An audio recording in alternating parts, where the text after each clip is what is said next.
Bien, bonjour à tous. Aujourd'hui, j'aimerais vous apporter une assez courte pensée, mais qui est importante selon moi, parce que on entend de plus en plus des, des remarques ou des raisonnements envers Israël qui posent question quand même. Aujourd'hui, on est arrivé à un point où, et là je parle pour malheureusement des frères et sœurs chrétiens, parce que ça vient pas du monde, ce qui nous est apporté, ce qui nous est dit, mais on a des frères et sœurs chrétiens qui viennent nous dire que le peuple d'Israël d'aujourd'hui n'est pas le peuple biblique, ou encore que le rassemblement d'Israël se fera à la toute fin, quand le Messie reviendra, et donc que ce à quoi on assiste, pardon, aujourd'hui, la nation d'Israël et plein de choses, enfin toutes ces choses-là, en fait, ne sont qu'une séduction de l'ennemi pour séduire le monde entier, nous qui sommes aux côtés d'Israël les premiers, bien entendu, et que, en fin de compte, voilà, c'est l'œuvre de l'ennemi, si j'ai envie de dire, et on, en réalité, selon moi, on attribue une gloire à l'ennemi qui n'a pas lieu d'être. Plutôt que de glorifier Dieu, on va glorifier l'ennemi. C'est vraiment ça le fond de ma pensée. Et c'est une phrase que un de mes frères m'a apportée il y a quelque temps déjà, qui disait que voilà, que, encore une fois, que tout ce qu'on voit en Israël se passer, en fait, c'est qu'une séduction, il y a même un autre frère, il y a longtemps de cela, qui disait que oui, mais il faut faire attention parce qu'il y a des vrais juifs, il y a des faux juifs. Si on soutient Israël, bah c'est c'est c'est euh, condamner en quelque sorte les vrais juifs qui sont victimes des faux juifs, et etc. On part vraiment dans tous les sens, et aujourd'hui on est arrivé à tel point qu'on a plein d'excuses possibles pour dénigrer Israël, pour cracher sur Israël, et pour en fin de compte, je vais le dire, pour maudire Israël. Sans parler du sionisme, où aujourd'hui le sionisme, voilà, les gens du monde vont dire non, mais nous ne sommes pas antisémites, mais nous sommes anti-sionistes. Nous sommes contre le sionisme. Et vous avez des chrétiens qui vont dire, qui vont participer à ces choses-là, qui vont dire oui, non, mais je n'ai rien contre les juifs, mais par contre, le sionisme, je suis contre. Mais je veux rappeler une chose que peu de gens savent. Le sionisme, il a commencé malheureusement pour vous, pour ces gens qui disent ça, le sionisme a commencé par des chrétiens et non pas par des juifs. Ça peut choquer, mais qu'est-ce que le sionisme? Le sionisme, c'est ce mouvement, ce retour à Sion, à Tzion. Qu'est-ce que c'est Tzion? C'est Jérusalem, et c'est là où il y a le mont du Temple. Non pas l'esplanade des mosquées, mais le mont du Temple. L'esplanade des mosquées, faut garder. Alors, je ne veux pas me faire des amis, mais ce n'est qu'une question de temps avant que tout cela ne disparaisse et soit remplacé par le temple de l'Éternel, qui sera restauré, notamment par le Messie. Ça, c'est un autre sujet, mais voilà. Le sionisme, c'est cet élan de retour à Sion, de cette reprise de conscience, si je peux dire, que l'Éternel n'a pas rejeté son peuple et qu'il a un plan bien défini pour son peuple, dont le retour à Jérusalem, pour que le règne messianique, pour que le Messie puisse revenir, sauver son peuple, se révéler à son peuple, mais aussi régner sur le monde entier à partir de Sion. Et comme je l'ai dit, ça a commencé par des chrétiens qui ont repris en considération l'importance d'Israël aux yeux de Dieu. Et donc, ce mouvement-là s'est transmis aux Juifs au fil des siècles, au fil des années. Et ce qui a donné aujourd'hui, voilà, les premières colonies juives qui se sont introduites en Israël, qui se sont implantées, pardon, en Israël et qui, conformément à ce que la parole nous dit par exemple que des lieux ravagés, des lieux ruinés, eh ben, l'Éternel va faire refleurir les champs, va faire reverdir les vignes. Le peuple va revenir et va jouir de ses plantations, de ses fruits. Il faut savoir une chose, et ça, ce serait vraiment quelque chose à creuser, c'est qu'à l'époque où, euh, on parle au 19e siècle et 20e siècle, à l'époque où la terre d'Israël était encore occupée par les Arabes, la terre ne produisait pas de fruits, tels qu'on le connaît aujourd'hui, notamment les montagnes d'Israël, qui n'est rien d'autre que la Judée-Samarie, le plateau du Golan, etc. On peut mettre tout ce secteur-là avec cet environnement montagneux. À l'époque, la terre ne produisait pas son fruit, à tel point que les premiers colons, comme on aime bien le dire, les premières implantations juives sont venues en Israël et ont acheté des terres aux Arabes. Et à l'époque, on les prenait pour des fous, ces gens-là. On leur disait, mais vous achetez des terres qui ne produisent pas de fruits. Et un siècle et demi plus tard, regardez l'état d'Israël aujourd'hui. Une terre magnifique, des vignes, des figues, des oliviers. Vous avez de tout qui fleurit, des dattes. Et là, on vient dire, oui, mais ils nous ont volé la terre. Attendez, à l'époque, vous étiez pas content de la terre parce qu'elle produisait pas de fruits. Les Juifs sont venus, ont acheté les terres à des certains prix, et aujourd'hui, maintenant que ça fleurit, vous venez dire qu'ils vous l'ont volé. Il faut arrêter 5 minutes. Je me suis un peu écarté de cette pensée, mais cette pensée, euh, le Seigneur m'a un peu étonné parce que là où on entend de plus en plus, voilà, plein d'excuses, comme je l'ai dit au début, pour essayer de très subtilement, en fin de compte, de s'opposer à Israël, de chercher un moyen d'être toujours contre. On ne peut pas être 100% avec Israël, vous comprenez? Ça demande trop d'être 100% avec Israël.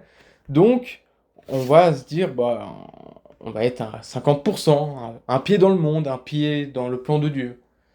On va être mélangé, mitigé. Et le Seigneur m'a étonné parce que, à travers cette pensée d'entendre ces gens-là, ces chrétiens-là qui disent, voilà, Israël d'aujourd'hui n'est pas le peuple de Dieu, le rassemblement c'est pour que quand le Messie reviendra, tout ce qu'on voit avec la guerre, etc., en fin de compte, eh ben, c'est qu'une séduction. Je vais vous lire un texte et vous allez voir que vous allez dire, mais en fait, c'est hors contexte, de quoi tu nous parles? J'aimerais juste vous lire un texte et on va creuser un peu la pensée que j'ai. Seigneur, que ce soit toi qui parles. Dans Matthieu 12, à partir du verset 22, et vous pouvez retrouver le passage parallèle dans Luc 11. Donc je vais lire Matthieu 12 à partir du verset 22. Alors on lui amena un démoniaque aveugle et muet, et il le guérit, de sorte que le muet parlait et voyait. Toutes les foules stupéfaites disaient, n'est-ce pas là le fils de David? L'ayant appris, les pharisiens dirent, il ne chasse les démons que par Belzéboul, prince des démons. Connaissant leurs pensées, il leur dit, Yeshua leur répondit, tout royaume divisé contre lui-même va à sa ruine, et toute ville ou maison divisée contre elle-même ne peut tenir. Si le Satan chasse le Satan, il est divisé contre lui-même. Comment donc son royaume tiendrait-il? Et si moi, je chasse les démons par Belzéboul, vos fils, par qui les chassent-ils? C'est pourquoi ils seront eux-mêmes vos juges. Mais si c'est par l'Esprit de Dieu que moi je chasse les démons, c'est donc que le règne de Dieu est parvenu jusqu'à vous. Comment quelqu'un pourrait-il entrer dans la maison d'un homme fort et s'emparer de ses biens sans avoir d'abord lié cet homme fort? Alors seulement il pillera sa maison. Verset 30. Celui qui n'est pas avec moi est contre moi, et celui qui ne rassemble pas avec moi disperse. C'est pourquoi je vous le dis, je vais même lire la suite jusqu'au verset 32. C'est pourquoi je vous le dis, tout péché, tout blasphème sera pardonné aux humains, mais le blasphème contre l'Esprit ne sera pas pardonné. Quiconque parlera contre le Fils de l'homme, il lui sera pardonné. Mais quiconque parlera contre l'Esprit Saint, il ne lui sera pardonné ni dans ce monde-ci, ni dans le monde à venir. Alors, comme je l'ai dit, vous allez me dire quel est le rapport entre ce texte que tu viens de nous lire et la pensée sur Israël que j'ai apportée un peu en introduction. À dire que Israël, ce n'est qu'une séduction, que le peuple d'Israël d'aujourd'hui n'est pas le peuple biblique, n'a rien à voir avec les prophéties de Dieu, n'a rien à voir même avec la main de Dieu, mais que c'est l'œuvre de Satan. Et c'est une séduction. Que nous dit Yeshua dans ce passage? Les œuvres que je fais, les délivrances que je fais, il y a des pharisiens, des religieux de l'époque. Alors, tout de suite, les détracteurs vont dire, bah oui, c'est des juifs. Écoutez bien ce que je vais dire. Il y a des religieux de l'époque qui vont dire à Yeshua, oui, mais les œuvres que tu fais, les miracles que tu les fais par le Satan. Tu les fais par l'autorité du Satan. Et là, on peut commencer à faire le parallèle entre ma pensée et le texte. Ce que dit Yeshua, ce que les pharisiens disent en fait, c'est pas sous l'autorité de Dieu que tu agis. Tu n'agis pas au nom de Dieu. Tu n'agis pas par l'œuvre et par la puissance de Dieu, mais tu agis par l'ennemi. Et la réponse de Yeshua, elle est tellement profonde, mais tellement vraie. Il dit, mais est-ce que vous prenez vraiment compte vos paroles que vous venez de dire là? Est-ce que vous rendez compte de ce que vous venez de dire? Je chasse les démons, je chasse l'œuvre de l'ennemi. Et vous croyez que je chasse cela par l'ennemi lui-même? Et là, maintenant, je vais entamer le sujet. Dire aujourd'hui qu'Israël n'est qu'une séduction pour séduire les chrétiens non affermis, qui sont séduits à cause des Juifs, vous rendez gloire à l'ennemi plutôt qu'à Dieu. Et là, je vais le dire ouvertement. Parce que tout ce qui est en train de se passer en Israël depuis 1948, ce n'est que l'accomplissement des promesses, des prophéties annoncées par la bouche de Dieu même, par ses saints prophètes. Dieu accomplit son œuvre. Dieu nous montre dans les temps dans lesquels on est. Dieu nous appelle, et notamment depuis le 7 octobre, Dieu nous appelle, choisissez votre camp. Dire que tout ce qu'on voit en Israël n'est qu'une séduction, c'est glorifier l'ennemi, lui attribuer une gloire plutôt qu'à Dieu.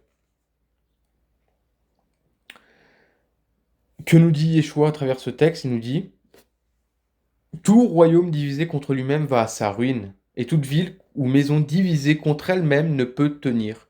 Si le Satan chasse le Satan, il est divisé contre lui-même.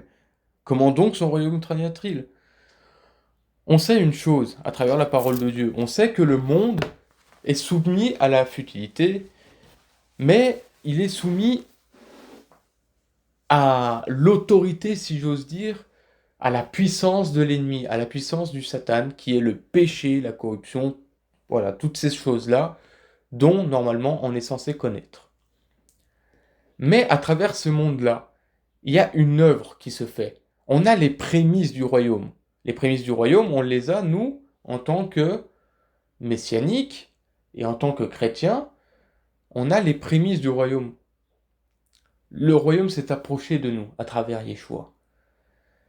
Mais, que nous dit la parole? La parole nous annonce que le royaume de Dieu, dont nous avons les prémices, va venir s'implanter sur terre, va venir, j'ai envie de dire, s'imposer sur terre, lors du retour du Mashiach, Ben David. Et nous avons les prémices de ça. Nous avons les temps messianiques. Et nous sommes dans ces temps messianiques, qui nous montrent, qui nous annoncent que, attention, mon peuple est revenu. Mon peuple, je suis en train de restaurer mon peuple.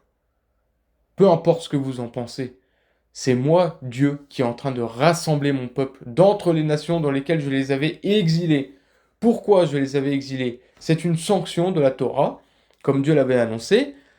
Dieu avait annoncé dans la Torah que si vous ne respectez pas ma Torah, si vous ne m'obéissez pas, etc., une des conséquences premières et une des plus grosses conséquences, ce sera l'exil. Or, l'exil a pris fin et Dieu rassemble son peuple. Et vous avez d'autres textes dans les prophètes qui nous annoncent que, voilà, j'ai payé de retour la faute d'Israël. Il a même subi le double de ses péchés, etc. Donc maintenant, que nous dit l'Éternel? Il nous dit, je vais rassembler mon peuple sur sa terre, non pas, je ne sais pas où, au Maroc, aux États-Unis, en France, non, sur sa terre que je leur ai donnée. Je vais les rassembler, et je vais les purifier, et je vais montrer ma sainteté au milieu d'eux. Et que nous dit en parallèle de ce qui va se passer dans les nations? Dieu nous dit, les nations vont se liguer contre mon peuple. Je vais faire de Jérusalem une pierre pesante pour tous les peuples. Dans le milieu chrétien, on est très attaché au milieu prophétique, eschatologique, on va faire plein de choses, on va avoir plein de pensées, et on va dire Gog et Magog arrivent, plein de choses comme ça, mais dans ces pensées-là, on va même dire quand même, comme je le disais, que Israël n'est qu'une séduction. Alors si Israël n'est qu'une séduction, actuellement, alors comment se fait-il que vous attendez Gog et Magog?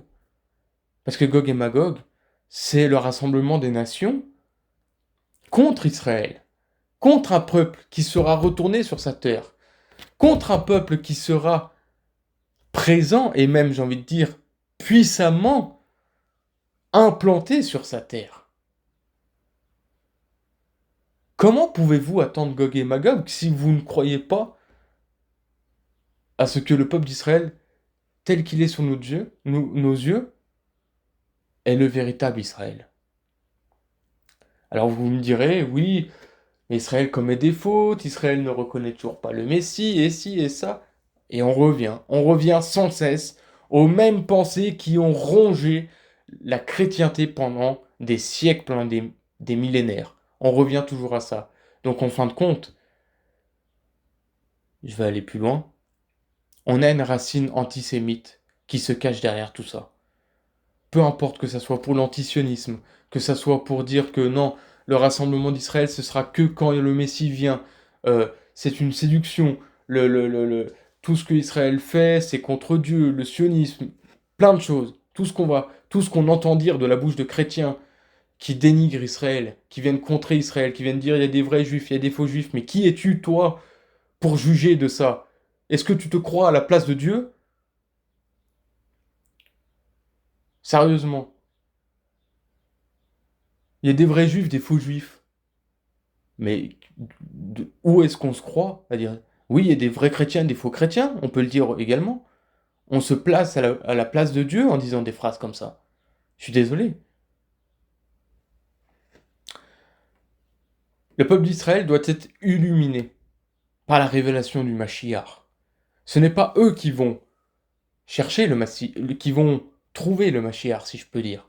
Mais c'est encore une fois Dieu qui va agir, qui va illuminer son peuple, qui va déverser une eau pure sur son peuple, qui va le purifier, qui va se révéler à lui. Voilà l'œuvre de Dieu. Mais avant ça, il faut que son peuple soit rassemblé. Et le texte que je vous ai lu nous dit ça, à la fin. Yeshua nous dit ça. Celui qui n'est pas avec moi est contre moi. Et celui qui ne rassemble pas avec moi disperse.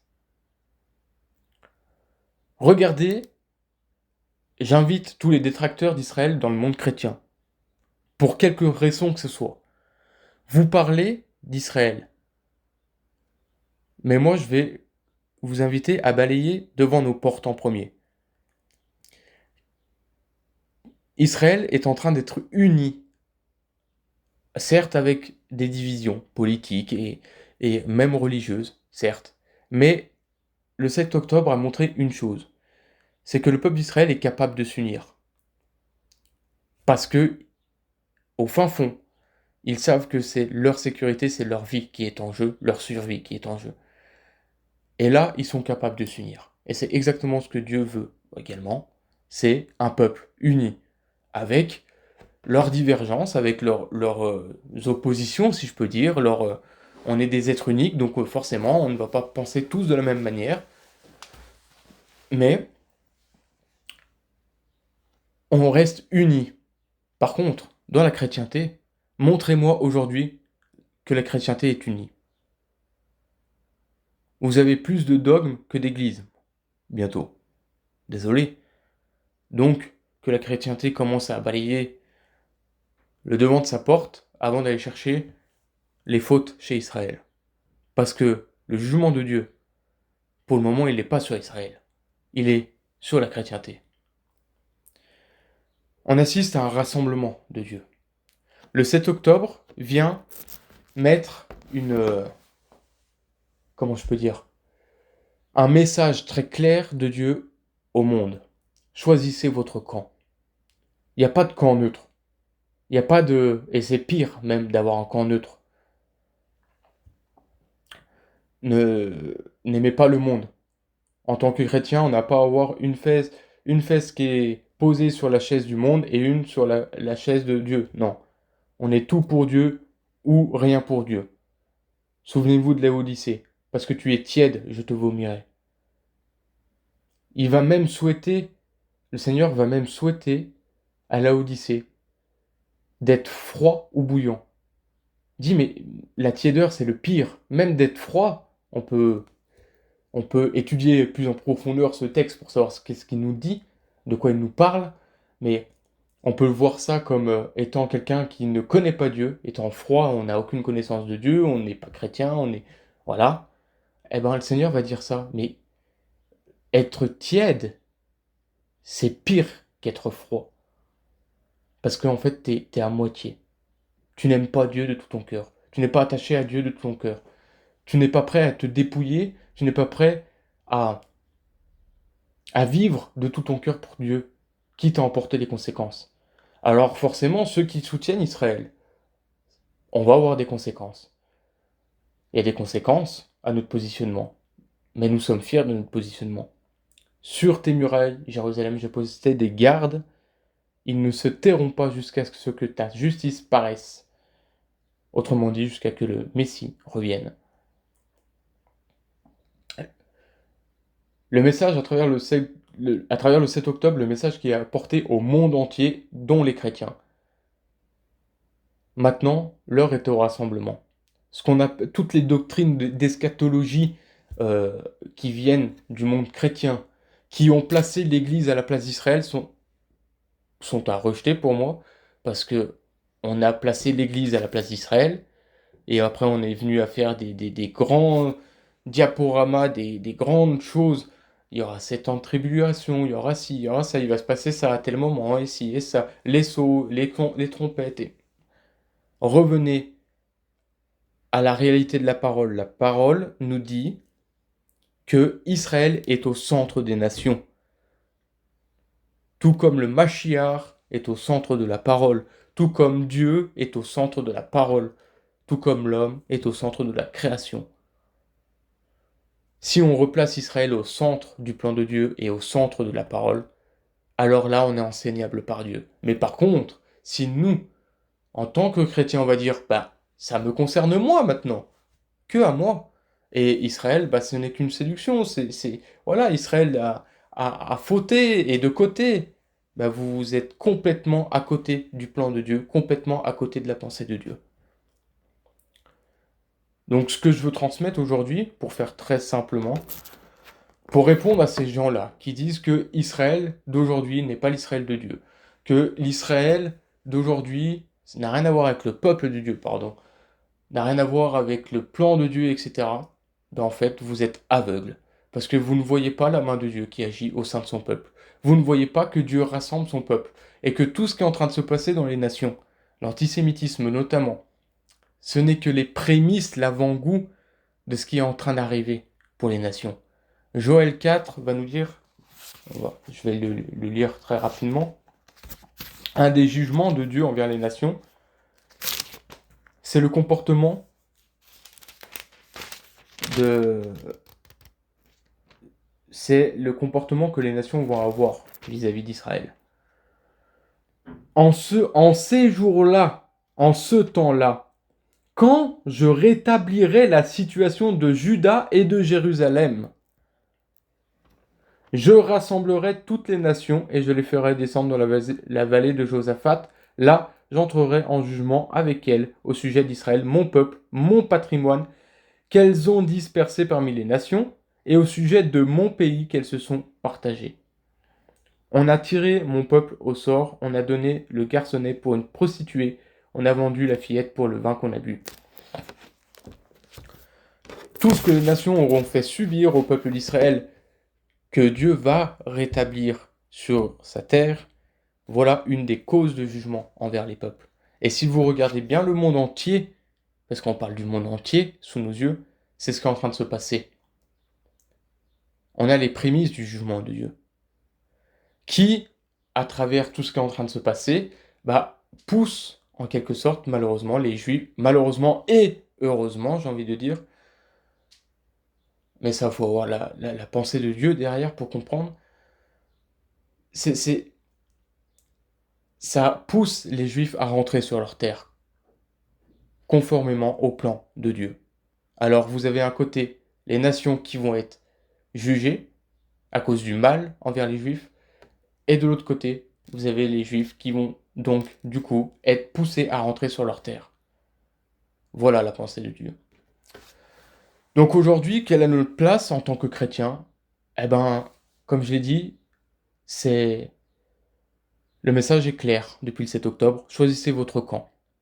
Est-ce que vous allez être rassemblés? Est-ce que vous allez participer à ce rassemblement autour d'Israël, dans l'attente du Mashiach ben David, dans l'attente de la venue du Sauveur et de notre roi? Ou est-ce que vous allez être à moitié dans le monde et à moitié en Israël? Choisissez votre camp. Et rappelez-vous une chose, il n'y a pas de camp neutre. Et avoir un camp neutre, c'est même pire que d'être dans le monde. Parce que on peut même aller plus loin la pensée, sans trop m'attarder parce que c'est pas le sujet, mais on se sert de Dieu pour nos propres intérêts en fin de compte. Mais on rejette ce qui nous plaît pas. On rejette Israël. On rejette le fait que oui, Dieu, les nations, la nation qui est au centre du regard de Dieu, c'est Israël. Comme ça l'a été depuis 3000 ans. Celui qui n'est pas avec moi est contre moi, et celui qui ne rassemble pas avec moi disperse. Par vos propos, à tous ces gens-là qui disent que Israël n'est pas le peuple de Dieu et plein de raisons que ce soit, vous dispersez les brebis, plutôt que de participer à ce rassemblement et d'être à l'écoute du Seigneur et d'être à l'écoute de Dieu et de suivre ce mouvement.